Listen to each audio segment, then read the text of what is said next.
The shop floor at 5 a.m. smells of cold coolant and old iron.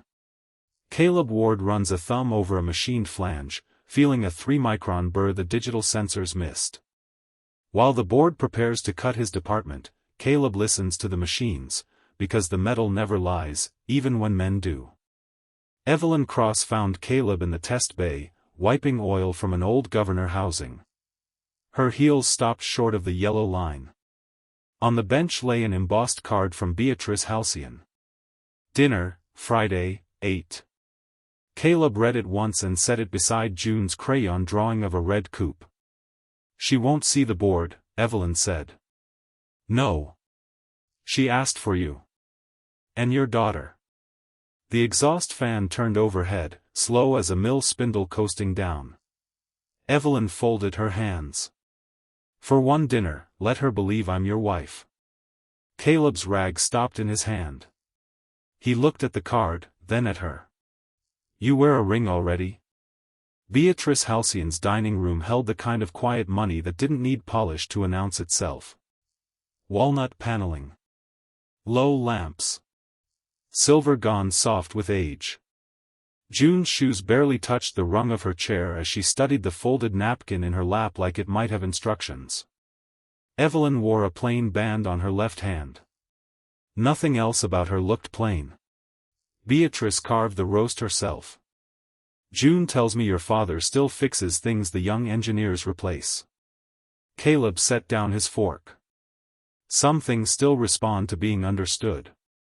A faint smile passed over the old widow's mouth. Halfway through the meal, June reached for the salt, glanced at Evelyn, and asked, if you're my new mom, why don't you know Dad hates peas? The spoon in Evelyn's hand touched the china with a small, hard note. No one rushed to fill it. Beatrice dabbed her lips with linen and watched them over the rim of her glasses, not unkindly. Caleb slid his own peas to the edge of the plate. Evelyn noticed. So did June. On the drive back, rain ticked over the windshield in a fine, even pattern. June slept against her booster seat, one fist closed around a paper mint. Evelyn sat with both hands in her lap, ring turned inward. When the streetlights crossed Caleb's face, she looked at him longer than she meant to. Why, she said to the glass, do I suddenly feel younger than him? Monday came in under fluorescent light and bad coffee. Evelyn stood alone in records, sleeves rolled once, feeding brittle folders onto the scanner. Early patent drafts. Tooling revisions. Dyno logs typed on onionskin. The same handwriting kept surfacing in the margins, tight block letters, grease-shadowed thumbprints near the staple holes. CW. A combustion note on swirl rate. A fixture correction on line bore alignment. A red-marked warning beside a supplier change, reject lot, heat treat variant suspected. The filed version carried another name. By noon the boardroom glass had gone opaque with bodies. Voices moved behind it, low and legal. When the door opened, Martin Voss stepped out smiling, cuff links bright as coins. He found Caleb at the inspection bench bluing a crank journal. Still babysitting museum pieces? Caleb checked the micrometer, then wrote the number on masking tape. Museum pieces usually survived for a reason. Voss leaned on the bench. You always this bitter? Caleb wiped the anvils clean. No. Just careful. Across the floor, Evelyn watched him without interrupting. Voss nodded toward a stack of outsourced rocker assemblies. Those passed.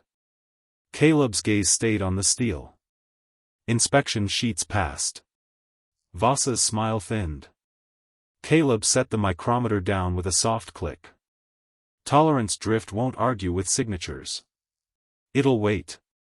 Then it'll do its talking under load. That evening Evelyn followed the sound of a belt sander to a narrow garage behind Caleb's duplex. The door stood open. Warm light spilled across cracked concrete. Inside, a bench grinder wore wool dust. HSS lathe bits lay in a row, blue marked for rake angles. A starret micrometer rested on oilcloth beside a lunch pail. June sat at a folding table, pencil moving, spelling words beside a parts washer that smelled of solvent and lemon soap. Caleb had a water pump clamped in soft jaws.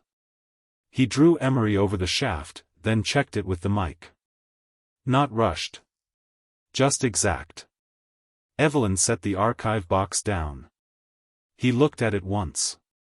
You found them. She opened a grease-smudged notebook. Fixture sketches. Burn rates. Dates. Then funeral expenses, written on the back of a supplier invoice in the same steady hand. Why stay quiet? She asked. Caleb turned the shaft another turn. June was 6. The belt sander ticked as it cooled. Was? Caleb nodded toward the notebook. He didn't take the work alone. He took the time to put his name on it. June never looked up. Dad says if a fit is forced, it wears out faster. The demonstration stage had fresh paint, rented lights, and coffee in silver urns. Investors stood behind rope stanchions while a camera crew framed the prototype under a black cover. Martin Voss adjusted his tie. Evelyn stood near the control console, jaw set, one hand on Caleb's old notebook inside her coat. Caleb stayed by the dyno cage, listening. The first pull looked clean.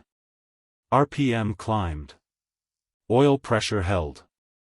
Then a noise surfaced beneath the exhaust note, thin at first, then sharp, a valve train chatter turning into hammering. Caleb closed his eyes once. Kill it, he said. Voss kept smiling for the audience. Run the cycle.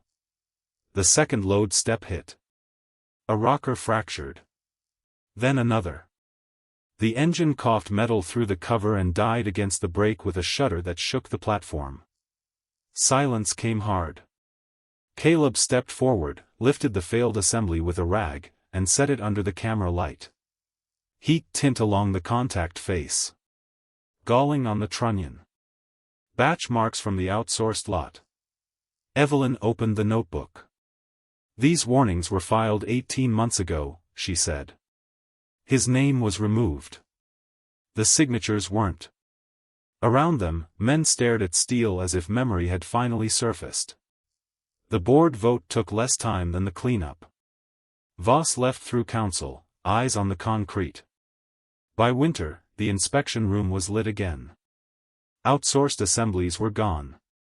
Caleb's process notes sat in binders with his name on the spine, not hidden in file boxes. One evening, June set 3 plates on the kitchen table without asking. Evelyn stood at the counter in shirt sleeves, turning a plain band between finger and thumb before laying it aside. Caleb checked the roast, then the timer.